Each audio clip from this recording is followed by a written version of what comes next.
And we're live, everybody. The Suns win 115-102 over the Clippers. Jalen Green returns, or actually, I keep saying that. I think everyone keeps saying he's returning. This is his debut as a Phoenix Sun. It went better than expected, I think, just because you never know how these guys are going to pan out in the first game. Great game tonight, a Suns victory, obviously. Suns Worldwide is here with us tonight until John pops on later. But Suns Worldwide, how you doing? How you feeling right now after this game? I feel like I could run through a wall right now for sure. This is a very, very exciting day. We still don't have the full deck yet, which, we're almost complete. We almost have a full deck. We're almost there, but I think we're going to see Dylan back here soon. So I'm excited, Matthew. Today's a great day. And let's celebrate. Yeah, I think we should celebrate by celebrating. My computer blew up before the podcast, so it took a while to get on. So sorry, everybody waiting anxiously to see our beautiful faces. But here we are. And we will disappear for one more second to play this intro.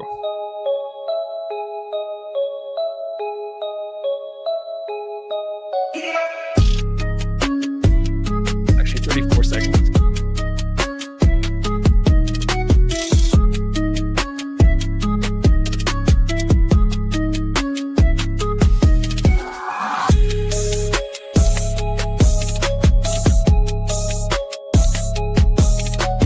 Hey, you're listening to the Suns Jam Session podcast, shooting the shit about the Suns since 2019.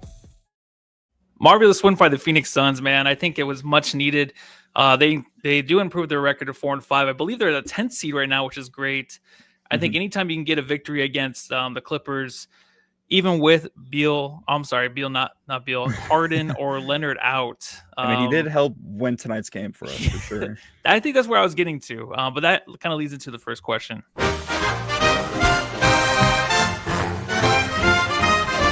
Matthew, I've got to ask. With Leonard and Harden both out tonight, were you still excited for this game? And when did you know the Green news dropped, and were you more excited when you heard that he was playing? So I did a podcast with Flex recently, and he said that there was a chance he was going to suit up for tonight's game. So pretty much whenever Flex says something, I stick to it like honey. I was like, you know what, we're going to see Jalen Green. I was excited, but Matthew, I'm not going to lie. I get everybody was like in a honeymoon type phase for like the whole first half of this game, but I was like, why is this so close? These guys are missing James Harden and Kawhi Leonard. That was something that was kind of concerning for a bit, but also we just implemented Jalen Green into a lineup where we haven't seen him yet. And, that takes a little bit to let that mesh on court. But overall, the second half, things were cleaned up. I don't know what they talked about at halftime, but no, overall good game. I'm excited. And I think this team's going to be still a lot better than what people think. Yeah, let's get to Jalen Green because he doesn't actually have a drop right now, but we're going to get into the good and the bad. But obviously, we want to talk about Jalen Green. It's definitely a good thing. Coming into this game, knowing that he's going to start, I knew the minutes were going to be restricted, but his impact was instant. He had 16 points in the first 13 minutes of the game that he played. Let me know if I'm telling the truth here, but I feel like his scoring is so much easier than it is for Devin Booker. Obviously, he's more free flowing, more smooth, getting to the rim, gets to the line. So, can you point out a few things that Green does bring to this team after watching one game, or even before he played with the Suns? Maybe like a few things that you thought like, I don't know if he's going to like kind of continue this in his career. Did he improve in the first game? Like, where was it on the court that he like kind of excelled your expectations? The main thing for me, honestly, just something that really excelled my expectations was catch and shoot for him. I didn't know if he was that good of a shooter. I didn't really examine Jalen Green as much when he played in Houston, but just his shooting is something that really caught me by surprise, and I'm assuming that's something he worked on very heavily in the offseason. I knew that was something that was very inconsistent in his game when people were talking about him coming to Phoenix, but overall, Matt, I mean, in 22 minutes, 30 points tonight, like that is something that is I guess it was 29 points, but still something that's very exciting to look at. Obviously his penetration towards the rim is something that, he's a freak athlete, and that's the main thing that when you coming into this, but his shooting is something that really caught me off guard. Yeah, and I think that's something he worked on in the offseason. So before coming into the season, at Media Day, he brought up that he was working on his mid-range.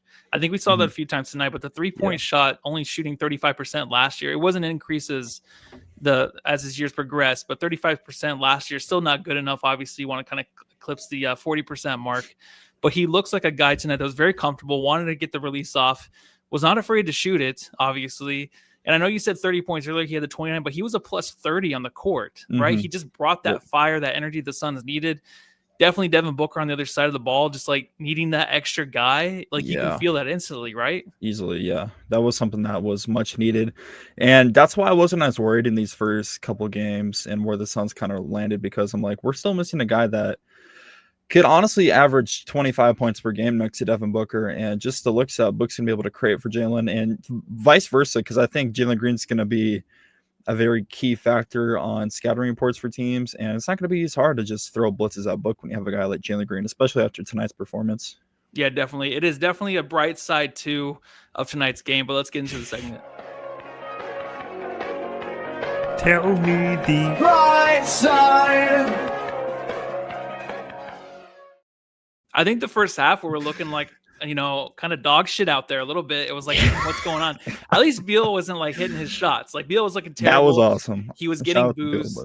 But my bright side tonight, well, I don't know if it's a burn book or a bright side, but I really think the boos, I don't actually know. The more I was watching them, that was your bright side. Was necessary? Bradley Beal. But no, my bright side was kind of just like the Suns realizing between Chris Paul and Bradley Beal, what they brought to the team, right? Chris Paul comes in, cheers. Everyone's standing ovation almost for the guy. I thought that was hilarious. Yeah, Beal comes in. Every time he touches the ball, it's boos. Your thoughts on that? And then after that, just jump into what's your first bright side other than Jalen Green? We'll talk about him a little bit later when John gets on. The boos were something that obviously was expected. I'm curious to hear what John's thoughts are, because he was actually at the game, but as loud as they were on my TV, almost like, man.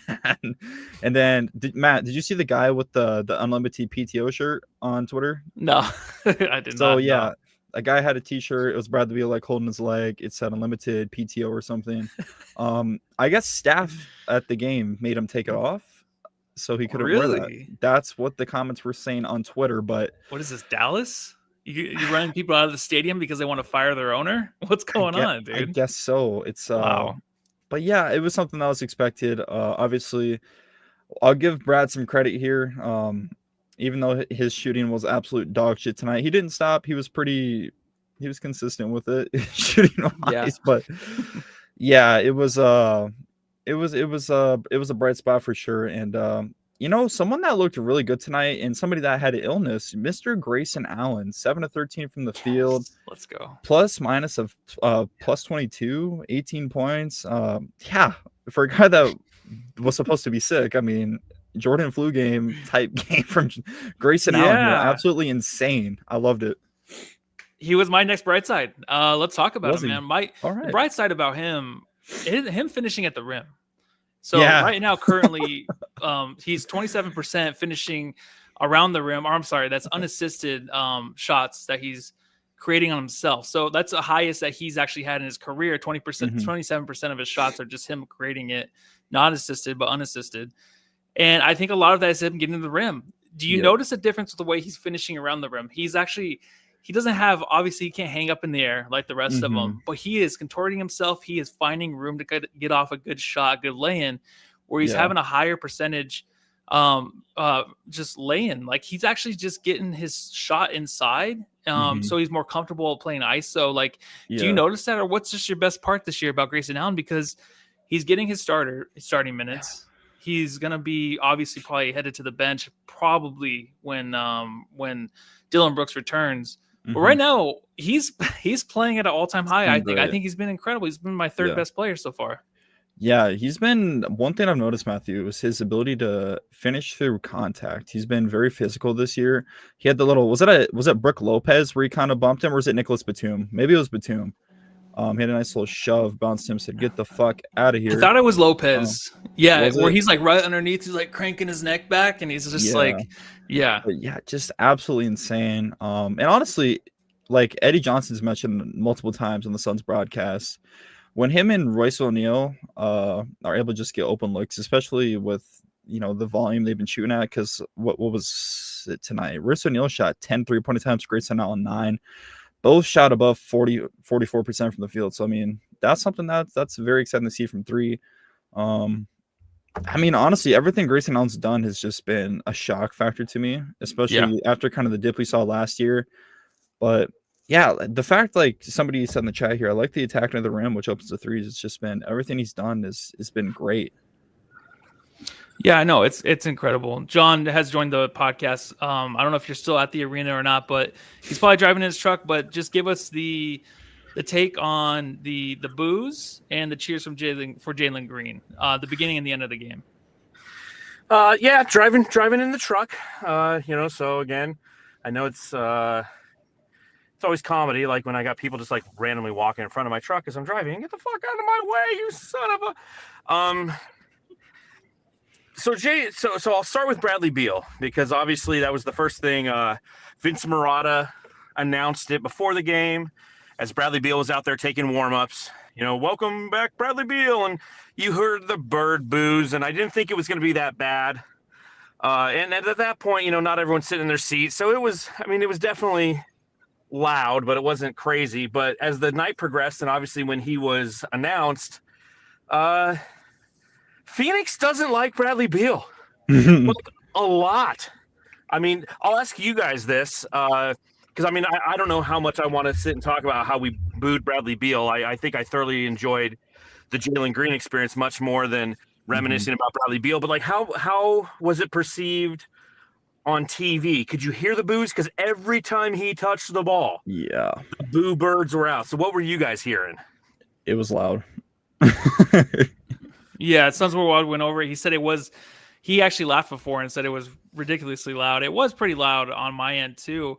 I don't think it was really warranted. I don't really care. I think Jalen Green kind of stole the show tonight, right? I mean, to make us just kind of forget before the game even started, even if Jalen Green wasn't playing, I didn't care about Bradley Beal anymore. I was done with it. Like, I realized he's just he's a bench player now, and he's obviously a guy that you can't build a big three around. Like, I don't understand. We can move on, but we have to understand too that buying into Kevin Durant, Bradley Beal, and Devin Booker was probably the worst thing we'll look back on and just realize, like, Bradley Beal was just an okay player. What did he have, 5-1-1 tonight or something like that? Someone just put in the chat. So that guy that can't take over in the game that we thought he was, we got in Jalen Green tonight, right? So, John, his response from the crowd tonight and just the way he kind of impacted the game, how was your feel on that? Well, I'll say, just to put a button on the Beal conversation, and to your point, I mean, he will go down undoubtedly as one of the worst transactions in the history of Phoenix Suns basketball. And I think that's why the crowd kind of let him have it. It's not the person that they're booing. It's the situation, and you could be frustrated at the leadership. I mean, Matt Ishbia was there. Bartlestein was there. Gregory was there. Isaiah Thomas was there. I was standing right next to Isaiah Thomas, like, during pregame shoot-around. I'm like, hey, he's not that big. I could D him up. But they're all there to hear people booing the product of their mismanagement. And think about this, Cash. Like, Bradley Beal comes off the books when you're like 24 years old. I mean, that's so. I can't even run a car yet. Yeah, but you'll be close to. We'll be close. I'll make sure to reminisce on that once I hit 24 years of age. Yeah. Your first time going to Enterprise rent a car, you can be like, you know what? I can rent a car and Bradley Beal's off the books. Today is a good day. It's a great day. But conversely, the other side, obviously, we've been waiting to see Jalen Green, and I'm sure you guys covered him a little bit on the front end, as well you should. And as Matthew said, he stole the show. I mean, it was electric, the way that he was playing, the joy in which he plays. There's still some challenges, and I'll just say this from a purely basketball observational standpoint. You could tell he was kind of rushing. There was sets on the offensive side where I felt like he wasn't rotating fully over. And the moment he got the ball, he felt he had to do something with it instead of letting the play develop. But as the game went on, his teammates were letting plays develop, and they were hitting the wide open shots, because there was 2 or 3 times where, like, he had the ball, he'd start to penetrate, and Grayson Allen's standing wide open in the corner, and Jalen Green's kind of putting up a funky ass shot. And that's what we're going to have to get used to with Jalen Green, is he doesn't know when to turn the faucet off sometimes. He doesn't know when to stop shooting the heat check threes. He doesn't know when to stop as he's attacking the cylinder to understand what's happening around him, all he kind of sees is the cylinder. It's very Eric Bledsoe-esque, if you will. Like, I'm going to drive to the basket with the intent to score, and if it's not there, I'll figure it out when I get there. And so there's going to be off nights, and there's going to be frustrating moments, but tonight was definitely not one of those nights. He set the record for the most three-pointers made in a Phoenix Suns debut with 6 made threes. You know, he shot 13 of them. And some of them I wasn't necessarily a fan of the shot selection, but I was just everything that Bradley Beal wasn't here in Phoenix, Jalen Green was tonight. And that's the important takeaway I want everyone to think about. What we wanted from Bradley Beal was somebody who could be in a backcourt with Devin Booker, and they could take turns slicing, dicing, and attacking. We never got that with Bradley Beal. We got it with Jalen Green tonight. It looked impressive. It felt impressive. And he's only 24 years old, so there's time for this to continue to develop and turn into something that's just going to be an enjoyable watch. And that's what it was. And I'm sure you guys can both attest to the fact that this was an enjoyable basketball game tonight, my friends. Yeah, it was more fun. I think this team, obviously, we know the hustle. We know the fun they're having and playing these games. And then also on the other end, we're enjoying watching them, even after losses. We see after every pod, we enjoy this team. And another facet of his game, too, with getting to the free throw line. He had 5 attempts only today with 3 for 5. But that's one thing that he can bring this team. Third last in the NBA in free throw attempts. The Suns need to get to the line. And you saw Jaylen Green, how explosive he was around the rim. And getting to the line, the and ones, I think he held back maybe a little bit tonight, maybe a tiny bit, trying not to dunk over a few guys and get re-injured. But he's definitely that guy that's going to be physical getting to the lane. So I think for Booker, it's just nice to have that guy that can draw contact. He's quick to the basket, and then Booker can kind of get his own shot behind him. There's just something there between those two that really, really mixed well tonight, I felt like. Yeah, 100%. And to John's point, he literally is doing what Bradley Beal, what we all thought he was going to do. And I put a tweet out earlier. I was like, this is what Devin Booker and Bradley Beal were supposed to be.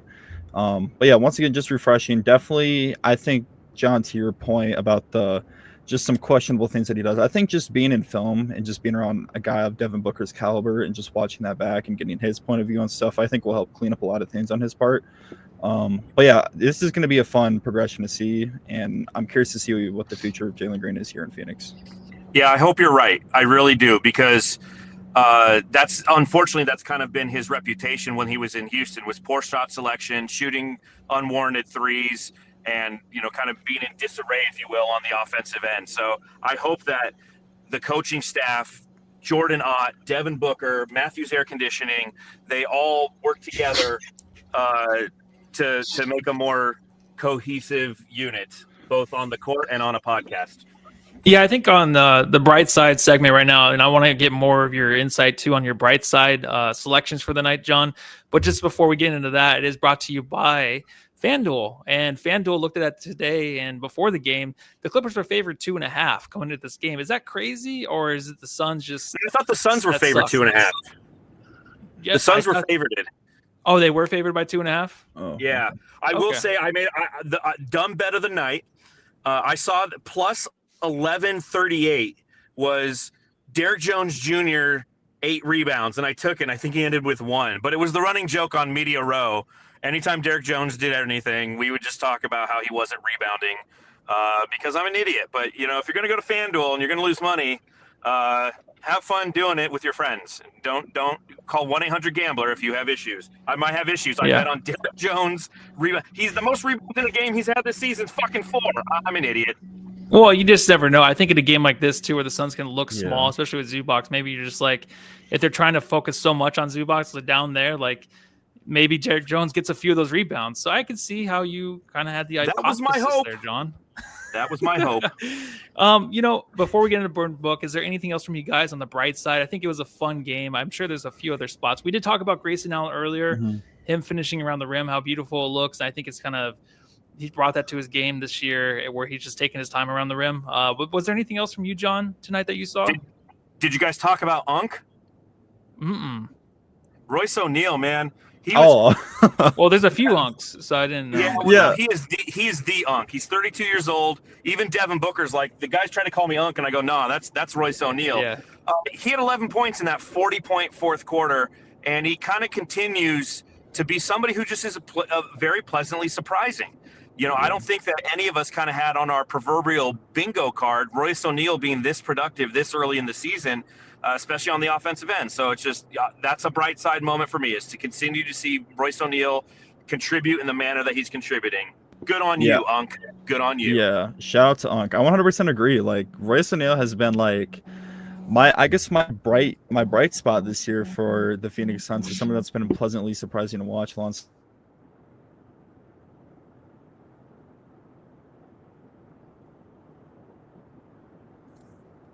What is happening? Okay. And Devin Booker, I just think they're just going to generate so many open looks for these guys, and for them to just get these open looks is going to be beneficial for them down the stretch of game.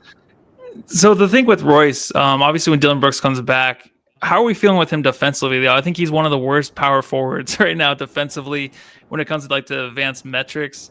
You think that's going to cost him? But right now, offensively, I know he looks really good. But defensively, I've mentioned how he can use his body down low in games, especially against the one with against the Spurs, against Victor Wembanyama. But John, I'll ask both of you guys before we get into the burn book. What do you think about Dillon Brooks coming back? Is it going to be where he's going to replace Grayson Allen, or is it going to be something where he replaces Royce O'Neal? That's a tricky one. I guess it kind of depends what kind of wizard. Well, I think, in all honesty, Grayson Allen. Is he cutting out? You guys can hear me, right? Yeah, I can hear you now. I didn't know if he cut out or not. Okay. Can you hear me? Yep. Can you hear me? Yes. You're good. You're good. Okay. Grayson Allen's going to get replaced ultimately by Jalen Green once he's up to speed. Royce O'Neal probably will be replaced with Dillon Brooks or Ryan Dunn. I don't know. The rotations there's a lot of analyzation that we have to do, because to your point, he's not a great defender, but the reason he's out there right now is just to provide that extra boost of offense. And in all honesty, for the Suns right now, their best defense at times has been their offense. And like in that third quarter tonight, they didn't turn the ball over and they shot the shit out of the ball. That equated to a victory. So it's going to be interesting and to see what Ott cooks up. Yeah. I mean, it's kind of a good problem to have right now, because with Green coming back, the Suns adjusted in the first half. It seems like they were trying to adjust to the movement. Gillespie, I think, had an awful night, but let's get into the burn book. The school board felt that it was best that we investigate every claim made in this burn book. The Suns Jam Session Burn Book. I can't say two words with B's right after the other, so it's hard for me, dude. I'll let one of you guys go first. Who wants to go first with their bad takeaways from tonight's I got game? this. I got this, John. Okay. Go in. Oh, you know what I'm talking about. Oso Ighodaro. Get him out of here! What the fuck, dude? I don't know how much more I can do. I don't know how much more Oso I can do. Like, I've been preaching patience. I said, don't play Rasheer Fleming yet. Don't play Kaman Malawatch. If you do so in short spurts. But Oso, it was visibly a horrible night for him. And I felt bad for him. I thought that Coach Ott put him in a position not to be successful. You're going against the Clippers, who have Ivica Zubac and Brook Lopez, right? Like, and John Collins. Like, they're just a big team. They're a bigger team. And you're putting Oso out there to play some 5 minutes and then playing minutes with Nick Richards. Like, what was his final plus minus? Minus 19 or something? Minus 12. Minus 12. It felt like minus 50. I feel bad for Oso. He's a fouling machine. He can't shoot. He's the only guy who in transition stops to do his little fucking bunny, and he misses it. So I want to hear.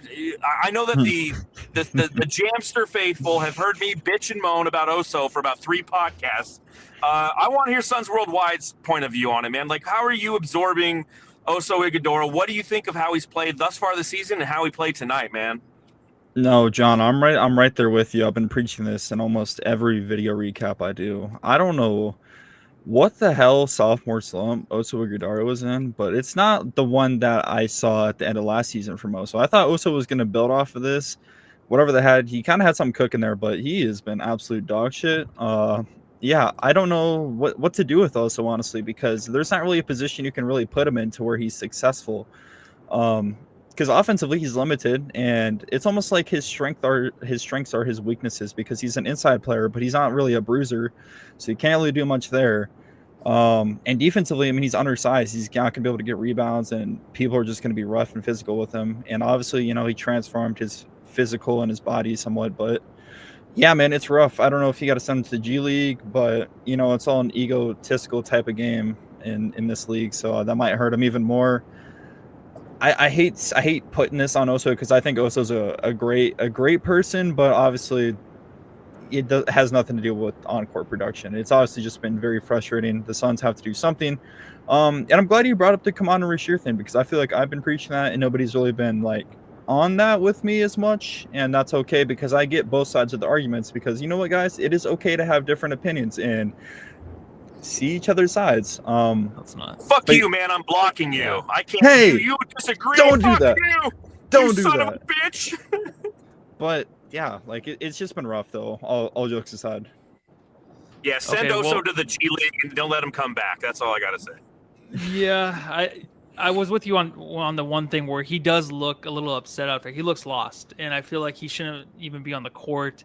That was the hard part. He was in -12. But, Jordan Goodwin actually beat him by -20 on that, but he played 10 minutes tonight. But it was just an off game by him. He's still my baby. I think that Jalen Gillespie, though, he was 0 for 5 tonight, and I just want to talk about him a little bit. Your villain junior is Colin Gillespie. And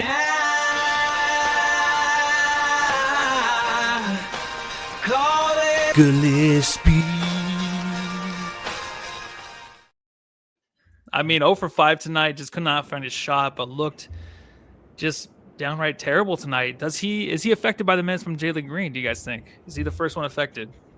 I'm sure there's a little bit that plays into that, for sure. But I'm not worried about Colin, honestly. Yeah, John, I what do you agree. think? It's an off night. It's an off night for him. I think that, yes, his minutes will be affected by Jalen Green. Both him and Grayson Allen. Like, Grayson Allen is averaging 34 minutes a night. It's a career high for him. So that's where the minutes are going to come from. And then based on production and based on matchups, then you can weave in Colin appropriately. And then that's going to be the next step of evolution, and that's going to be fun to watch for Jordan Ott is, okay, now that I've got both Devin Booker and Jalen Green, how and where can I put Colin Gillespie in for him to be effective? Because what he does bring to the team, although it might not always show up in the stat sheet, is a level of energy, intensity, and grit that other people on the roster can play off of. So over the next few games, we're going to truly see how that kind of meshes and what lineups Colin is productive in and ones in which he is not going to work out. It'd be interesting to go through and take a look at the lineups he was a part of tonight and see how he got to that, you know, to ultimately where he wasn't successful offensively. Yeah, it just seemed like when he was in the lineup, they weren't really moving the ball as well when he was in the lineup the last 4 or 5 games. But also, he had the 7 assists tonight, too. I didn't even notice that till right now. It's one of those sneaky stats where you're just like watching the game, like, dude, poor guy out there. He's struggling. You're like, oh, he has 7 assists? Oh, never mind. I guess he did his part. But I'll let you guys have another burn book if you want. But I just want to get this off my chest. I think a lot of the games that we're watching now, when the teams go up by 20, 25 points, it's about 8 minutes left in the fourth. Could we just end the game? Because I kind of get sick of, like, hey, we go to 5 minutes left. We get down to 19. We get down to 18, maybe 15. And there's fouls called. There's reviews. And then the team that was up by 25 still wins. I know anything can happen for sure in the last 5 minutes in NBA. But it's getting to the point where I just want to be done with it. That energy and stuff, like when Jalen Green's hitting the threes and he's flexing from the crowd, just end it right there. And we're up by like 22, 24 points. There's no reason to continue the game. Yeah. Okay. Well, I'm serious. Like, it's so pointless. Like, just if a team is hot and then they don't have Kawhi, they don't have Harden over there, they're not going to win the game. Just end it. But yeah, I know you guys probably don't have any thoughts on that. So anything else from the burn book? Not that I can think of. I got one more thing. I'd like to burn the NBA. Not for the reason that Matthew wants to burn the NBA, where it's like, okay, just end the game. It's fucking over. This was the only basketball game on tonight. It's the debut of Jalen Green for Phoenix. It's the return to Phoenix for Bradley Beal. I want to burn the NBA for not putting this shit on NBC or Amazon or ESPN. I think it was on. Was it on the NBA TV? It was on NBA TV, the worst place to watch a game. Shit. Yeah, that's horse. Exactly, that's horse shit. This should have been. Again, the Suns aren't going to get a lot of national TV attention this year, and I'm okay with that. But like tonight it was the only fucking game. Like, put it on the broadcast. Let the world see Bradley Beal get booed out of the arena and Jalen Green laughing around and showing off his back tattoo of his girlfriend. That's what the people want to see. That's what I want to see. Yeah, I'm with you there, John, because I honestly didn't realize until like tip off like this was the only game on tonight. And I was like, oh, it's just like nationally televised, and it wasn't. But it's okay because the next game is on ESPN. So yeah, that's the one we'll get our fucking asses kicked.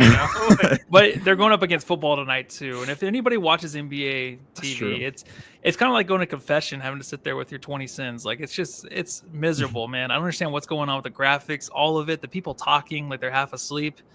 It's definitely like going to communion. So I think that's all we had for the burn book. Was there any other takeaways before I get into subreddit? I do have a bright spot. You have a bright spot? Oh, okay. We'll go backwards. Flick that bean. All right. So one thing I want to talk about, Devin Booker shooting 43% from 3 this season so far through 8 games. I think that's something that isn't really been a topic of conversation. I would just wanted Book to shoot around 38, but he's kind of creeping with that 50-40-90 club. He's at 86% from the free throw line, but obviously tonight, him and Jalen Green, Jalen shot, what did he shoot from 3? 46% from 3, Booker 42.9. Just something that's been kind of pleasant to see. Yeah, did he start out hot last year from 3? That could have been our stat me right there. He started off. He didn't start off this hot last year, but it was like 38%. And then it kind of dipped. And I'm right there with Suns Worldwide. Like Devin Booker, and I know it's early, but when he shoots from beyond the arc right now, you feel confident. That's not a normal feeling. Normally, Book, you're like, okay, but I mean, he looks really good from beyond the arc. Yeah, and I don't think anybody should be shooting the transition 3 anymore either. That's one more burn book. Just stop doing that. Grayson Allen did it again tonight. Linked it at the back of the rim. Like, no one should be shooting that but Derek Fisher. Like, there's no one in the league that makes those. I'm sick of seeing them. I think there's moments for that. I think if you're hot and you're on a run, that's when to do it. But if it's like you haven't got anything to go in the past couple of possessions, and that's like the bucket that you're looking for instead of a good possession out of 24 seconds, like that's something that really irks me. I'm right there with you, Matthew. But yeah, I think there's just a time and place for that. I think so too. All right, let's get into subreddit. There it is. The Suns Jam Session subreddit stakeout.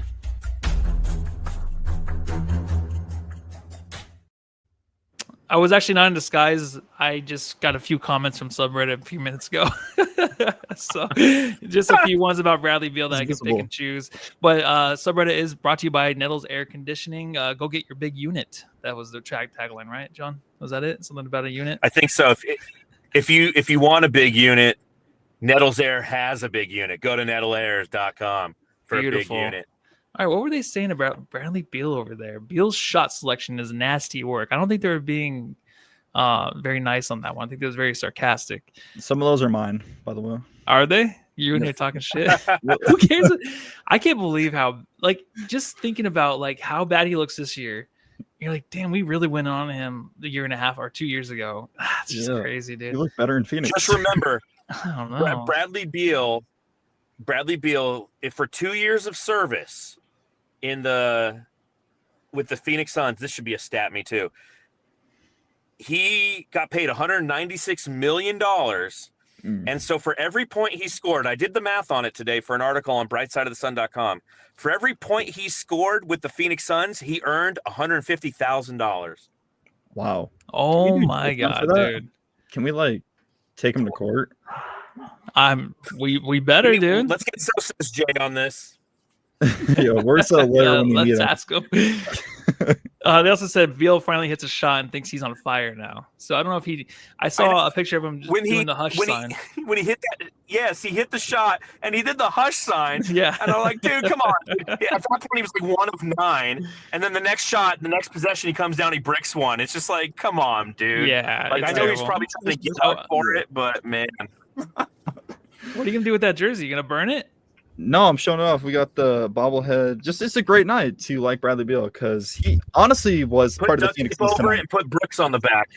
He was part of the Suns tonight, John. Honestly, it was great to see him play one last game for the Phoenix Suns. Honestly, it was awesome. he was bricking every wide open shot. It was nice. I'm tweeting that. They also said, I need Brad to run the bench unit, man. We'd be amazing. We were saying that too. We were saying the same stuff. I think James Harden really wants him to stay in the starting lineup. Like he went on a big spiel about him coming over and he's like, I know what it's like and all that stuff. So I don't think they're going to put him on the bench. It's a different kind of team there where the vets run everything. It's like watching the Suns again, but in a red and blue jersey. It's weird. That's all I had.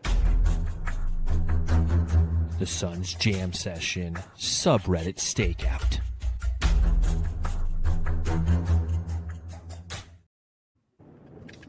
Alrighty, let's jump into the Jam Star. Jam Star of the game. John, before you actually headed into the game or up to Media Road, did you place any more bets on this game using FanDuel having to do with Jalen Green or no? I was honestly thinking about it because what was his over-under? I think it was like 16.5 points. And I was watching him during warm-ups, and he was hitting everything from beyond the arc. And I was like, you know what? But generally in the past I've done that. I'll see somebody in warm-ups like looking good, and I'll go like Grayson Allen. I'm like, oh, shit, he hits everything. And then he goes 0 for the night, so I decided not to. But if I was going to do it, Matthew, I would have done it on FanDuel.com. Very nice to hear. All right, so let's get into the Jam Star, everybody. I think it's unanimous, right? Jalen Green for everybody tonight. What do you guys think? Bradley Beal. Jalen Green. Bradley Beal? Bradley Beal. Yeah, I mean, he definitely was, man. I think Aussie Suns fans, thank you for joining the pod tonight. We really love seeing you here. Jam Star equals Jaylen Green he's talking about. Not Jalen Smith. Dead Noble says Jalen Green 2. Seth Logan Hopkins, JG. South Soto, Green equals Jam Star. And then Mr. Devin Mitchell, just like what Mr. Worldwide over here is saying, deal with that 14.3 shooting tonight. That's exactly what we needed from the Clippers. I'm glad the Suns actually blew them out. It's nice to see that. I think it was awesome. We kind of thought maybe it'd be a little bit of a closer game. I actually predicted the Suns to win 115-1 or 115-99 and 98. So I was actually pretty close. Yeah, but from the pod to the articles and the previews, I'm a little different because I actually thought that would be a closer game. But any other takeaways from tonight's game before we look forward to the Clippers again Saturday night? I just like being the Clippers. This is one of my most hated teams in the NBA. I hate the Clippers so much. Wow. I don't have much more to add. The Clippers are a team that I don't hate just because I don't feel like they've ever really hurt my feelings. But there is a certain level of disdain there, so I don't fault anyone for not liking a team from LA as long as they're not the Dodgers. That being said, I just got it home, so I'm gonna leave the pod. I'm not gonna exit out of it, Matthew, or I'm gonna exit out of it. I'm not gonna end the pod. But thank you to everybody who is watching. Thanks to Suns Worldwide again for stepping up every time Matthew and I go to the game. You're right here, much appreciated, nephew. I see you watch the videos. Awesome. I love that. Yeah, buddy. All right, guys, I'm out. All right, see you, John. Thanks for joining. Was that who was calling you nephew? Was it it was Flex. Flex? Yeah. Okay, Yep. That's what I thought. Yep. All right, John is out of here. We'll just preview the next game just really quick before we get out of here. So the Clippers head back to Phoenix, or actually the Phoenix Suns are heading to Los Angeles. And hopefully Kawhi Leonard is there with James Harden, with Uvatu Zubac again, and Derek Jones Jr. and Bradley Beal in the starting lineup. And because Kawhi did not play tonight, his stats do remain and probably the main focus for the Phoenix Suns and stopping the Clippers. I want to get your take worldwide. What do you think? Suns victory again? Assuming that, did you say that they're both expected to be out, or are they going to return? I think they're going to return. I think Kawhi is definitely playing. Harden was out with a personal issue, and I'm assuming that's just going to be something where I think he's come back after a couple days. Yeah, I think if the starting five doc, if I'm correct, somebody can correct me here, but I think he has a child on the way from what I remember. But very cool. That's very cool. I didn't know guess he that's had a good one, reason. so I guess there's two. But yeah, this is kind of a tricky one because LA is one of those teams that they're either gonna sink really low or they're gonna look like a actual good team in the West. Going into LA too, I'm gonna say the Suns win. I'm gonna say they butt off this. Yeah, I just have a win. Nothing really in particular as to why. I just I think the Okay. Suns have a streak coming up here. Or yeah. Okay, I think I'm gonna go the other way. I think the Suns. It's gonna be close, but I think the Suns Mhm. kind of pull close. I think if Kawhi and Harden are playing, it'll be a close game. And I don't know if Brooks does Yeah. come back. I think there's gonna be a few adjustments here or there. So I think it's gonna take a few Yeah. games to get in the sync. I just think it's gonna be a close game, and the Suns can't pull it out. I think if they do win and go 5-5, that's a huge win. I think That'd be obviously that's a huge. win of the year so far, and then getting back on track to where they can beat. No, I don't know. Clippers are not title contenders to me. I think they're just They're just one of those teams. 6 seed, 5th seed type of team that might not do anything in the playoffs, but Yeah. it'd just be nice. It'd be a real big win for the Phoenix Suns. would. I think starting out 5-5 would be above your expectations, or right where you thought they would be. Honestly, it would be kind of below a little bit. I thought the Suns were going to be a little bit better to start off the season.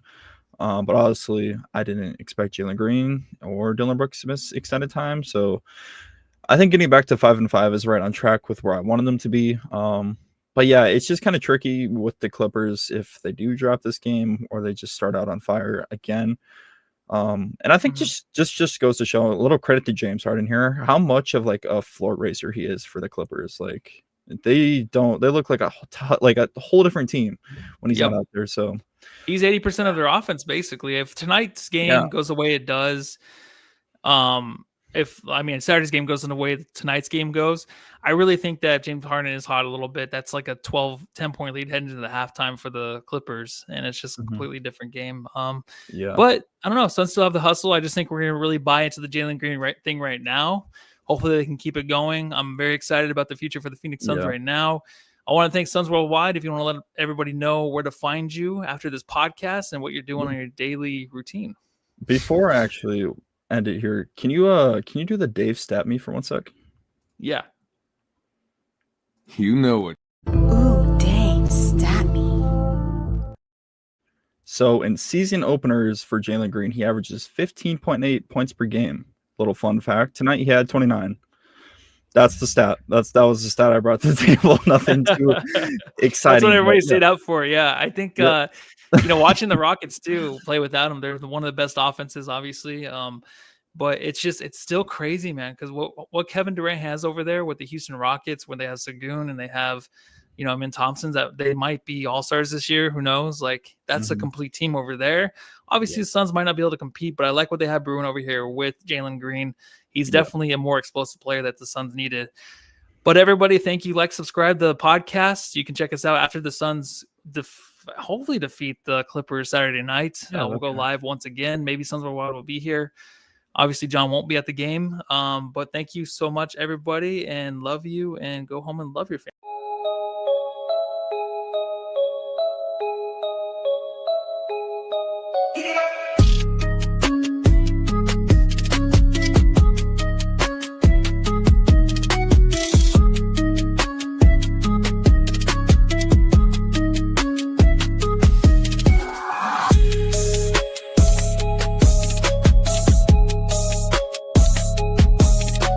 Hey, you're listening to the Suns Jam Session podcast, shooting the shit about the Suns since 2019.